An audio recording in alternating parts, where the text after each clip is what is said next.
Dengan bantuan Athena, Qin Yichen langsung memanfaatkan kesempatan ini dan langsung muncul di hadapan Demon Emperor. Melihat wajah yang dikenalnya ini, Qin Yichen mundur beberapa langkah. Dua orang yang identik. Orang yang berdiri di depannya tidak lebih lemah dari tiruannya, dan persis sama dengan dirinya sendiri. Qin Yichen tiba-tiba merasakan sakit kesemutan di kepalanya. Apa masalahnya? Kaisar Iblis mengabaikan reaksi Qin Yichen dan masih menatap ke langit dan ke arah posisi Athena. Cahaya dan bayangan dijalin menjadi satu, dan tubuh Kaisar Iblis berubah menjadi aura hitam seperti tinta, melilit tubuh Qin Yichen, dan secara bertahap bergabung menjadi satu.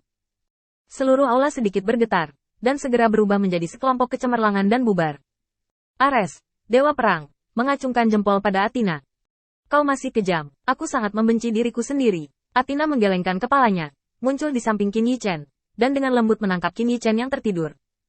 Pada saat berikutnya, Athena membawa Qin Yichen kembali ke kuil penguasa cahaya, di bawah pohon dunia, dengan lembut meletakkan Qin Yichen di tanah. Menatap pohon dunia yang sangat lebat saat ini, dia menghela nafas pelan. 1 inci dari pohon dunia adalah 10.000 tahun di dunia. Aku tidak menyangka pohon itu begitu subur. Pada saat ini, Qin Yichen memiliki 2 ingatan yang terjalin di benaknya. Kenangan yang hilang itu akhirnya kembali ke pikirannya. Setelah kekalahan, jiwa Feng Tianxing mengembara di dunia ini dan akhirnya kembali ke lampu jiwa. Dan dengan kembalinya Feng Tianxing, ada juga pengejaran Heizhu. Pencarian jiwa Qin Yichen oleh Bai Guanxing akhirnya jatuh ke tangan Heizhu. Mereka memimpin, menemukan jiwa Feng Tianxing, dan meninggalkan mantranya, lalu melemparkan sisa-sisa Feng Tianxing kembali ke Bai Guanxing dan tempat persembunyian mereka. Tempat. Kembalinya Feng Tianxing membawa Bai Guanxing dan yang lainnya dalam bahaya kehancuran. Pada saat ini, umat manusia telah mundur di bawah serangan ras iblis dan ras iblis, dan Bai Guanxing, yang berkerumun, memimpin umat manusia dan Heizhu untuk memulai pertempuran terakhir yang menentukan. Ini adalah kegagalan yang tidak perlu dipertanyakan lagi. Di saat-saat terakhir hidupnya, Bai Guanxing menggunakan upaya terakhirnya untuk mengirim jiwa semua prajurit yang bersedia melawannya ke tempat Sumeru ini. Berapa tahun telah berlalu sejak itu? Athena menjaga jiwa Feng Tianxing, dan membantunya menahan erosi mantra berulang kali. Seluruh dunia juga berubah dari awal setiap orang menjadi 2 faksi. Satu faksi ingin pergi dari sini dan berjuang untuk kebangkitan umat manusia, sementara faksi lainnya ingin bertahan di tempat ini, yang dalam arti tertentu dapat dianggap mewarisi dupa.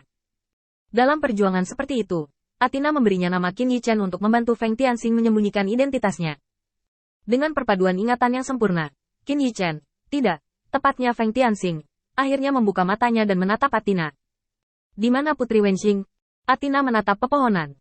Mati, dia hanya tubuh fana, dia tidak bisa bertahan selama bertahun-tahun ini. Feng Tianxing menghela nafas, bersandar pada pohon dunia, matanya kecewa. Ya, Feng Tianxing telah menebak hasil seperti itu sejak awal. Dia telah membuang terlalu banyak waktu di dunia ini. Putri Wenqing hanyalah manusia biasa. Bagaimana dia bisa bertahan hidup di lingkungan seperti itu? Mengangkat tangannya untuk menyeka sudut matanya, Feng Tianxing berdiri, mengulurkan tangannya dan menekannya ke pohon dunia. Bagaimana saya bisa meninggalkan tempat hantu ini? Saya ingin kembali. Athena kembali menatap Feng Tianxing. Apa yang kamu lakukan ketika kamu kembali? Saat itu, senior Bai Guanxing lebih kuat darimu. Pada saat itu, ada banyak elit dalam umat manusia, dan mereka tidak dapat bersaing dengan Heizhu. Apa gunanya kamu kembali? Feng Tianxing menggelengkan kepalanya dan tidak berkata apa-apa. Katakan padaku jika ada cara. Athena memanfaatkan situasi ini dan berkata. Aku tidak yakin. Jika ada jalan, pasti ada di tangan Zeus. Tapi sayangnya, aku belum menemukan di mana Zeus berada. Dan kekuatannya sangat kuat. Membuatnya muncul adalah masalah pertama. Masalah kedua adalah mendapatkan jawaban dari mulutnya. Dan masalah ketiga adalah bahwa tanah Sumi adalah dunia dengan siklus internal yang sempurna. Setiap kekuatan seseorang adalah bagian dari dunia ini. Jika kamu ingin pergi, kehancuran dunia ini tidak bisa dihindari. Kamu harus meyakinkan Zeus terlebih dahulu. Feng Tianxing sedikit mengangguk. Kemudian sampai dia dikalahkan, saya masih memiliki metode rahasia untuk mencari jiwa, sehingga saya tidak bisa mendapatkan informasi sedikit pun. Setelah selesai berbicara, Feng Tianxing berjalan langsung keluar pohon dunia, menuju kuil penguasa cahaya. Untuk saat ini, dia masih memiliki banyak hal yang harus dilakukan. Sebagai yang terkuat di dunia ini, mengalahkannya seharusnya bisa menyelesaikan semua masalah. Feng Tianxing melangkah ke dalam kegelapan. Hei, Tianxing, kamu baru saja menggabungkan ingatanmu dan perlu istirahat. Feng Tianxing mengabaikan apa yang dia katakan. Jika itu adalah Qin Yichen, dia dapat memilih untuk beristirahat, karena setelah pertempuran ini, perkembangan Qin Yichen di negeri dongeng tidak akan lagi terhambat. Tapi dia adalah Feng Tianxing, bukan Qin Yichen yang berada di bawah asuhan orang lain. Yang Anda butuhkan untuk mengalahkan Zeus adalah pilar yang kuat. Setidaknya, Anda harus memiliki kekuatan 12 dewa utama. Ini hanya bagian paling dasar. Saat kegelapan memudar, Feng Tianxing muncul di atas aula utama kuil cahaya. Dia melihat tampilan tertib orang-orang percaya di bawah dan menghembuskan napas. Semuanya, saya memiliki tujuan yang lebih besar untuk dicapai di Feng Tianxing. Tujuan ini mungkin agak ekstrim dan mungkin tidak dapat diterima oleh Anda. Anda masih memiliki kesempatan untuk pergi sekarang. Sai Lao adalah yang pertama melangkah maju, membungkuk dan memberi hormat. Penguasa cahaya memiliki rencana jangka panjang, dan lelaki tua itu bersedia untuk mengikuti. Jika penguasa cahaya ada di sana, kuil penguasa cahaya ada di sana, dan doktrin penguasa cahaya ada di sana. Feng Tianxing sedikit mengangguk. Zhao Wuling memiliki senyum yang agak acuh tak acuh. Kamu membuat keputusan. Kami dapat mengikutimu untuk melakukan sesuatu. Menurutku kamu tidak akan menyakiti kami. Feng Tianxing sedikit mengangguk. Terima kasih kakak atas dukunganmu. Setelah penyelidikan ini, orang-orang di aula semuanya mendukung.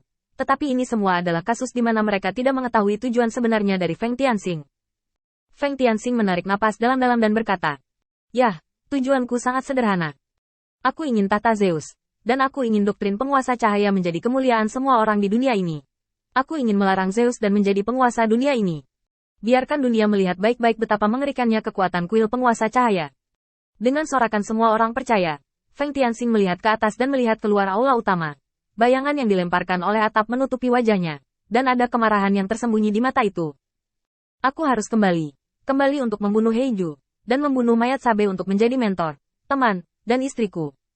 Pembalasan dendam.